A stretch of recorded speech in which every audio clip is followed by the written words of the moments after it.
John O'Leary with Better, Faster, Cheaper, and I'm here today with Bill Eggers, who's the Global Director for Public Sector Research for Deloitte. Bill, thanks for being with us today. It's good to be with you today, John. Bill has recently come out with 2 books. This one, If We Can Put a Man on the Moon, which he has co-authored with yours truly. But we're here today to talk about this book, which is the Public Innovators Playbook.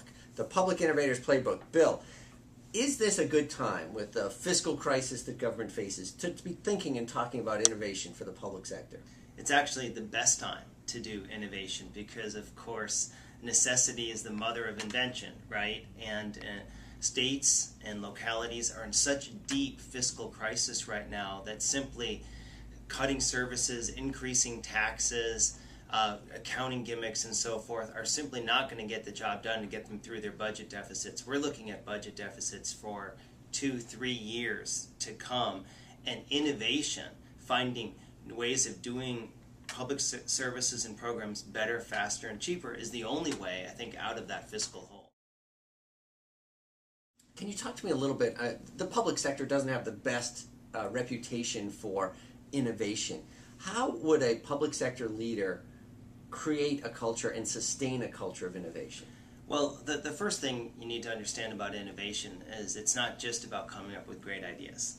Very often we think it's all about, whoever can come up with the best ideas and the most ideas, then they're an innovative organization. But in fact, that's only one stage in the innovation process. There are 4 stages. You have to be able to come up with a good idea. You have to be able to then select what are the best ideas out of a whole variety of them that you're going to get in the public sector. You need to then implement that idea, and then you need to diffuse it across the organization.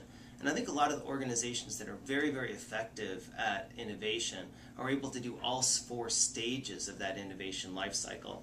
And what they're able to do is understand their weaknesses or strengths in the various stages, and then essentially build. So what would be your piece of advice to a public sector leader who wanted to embrace innovation, who wanted to bring these 4 stages of innovation into their organization? What would your biggest piece of advice to them be?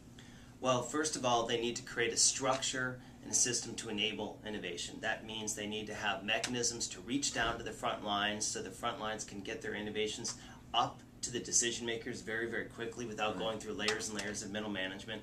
They need to use the latest technologies to do that, whether it's social media technologies, whether it's collaboration technologies, things like wikis and internal Twitter mechanisms and so forth. So number one, leader has to get these mechanisms in place to encourage innovation. What else? What would be a big piece of advice? You need to have the right structure for innovation, and we think a network-oriented structure is the best one, because right now the leading companies, the leading organizations, they're not only getting good ideas from their front lines and internally, but the best organizations are actually sourcing the best ideas from all over the world, and they're getting those ideas in to their organization. And to do that, you need a structure that's going to enable you to be open and not closed. Innovation in the public sector. We've been talking today with Bill Eggers, the Global Director for Public Sector Research at Deloitte. Bill, thanks for joining us today. Thank you for having me on Better, Faster, Cheaper Day, John. And he's the co-author of the book, The Public Innovators Playbook, Nurturing Bold Ideas in Government. Thanks for joining us.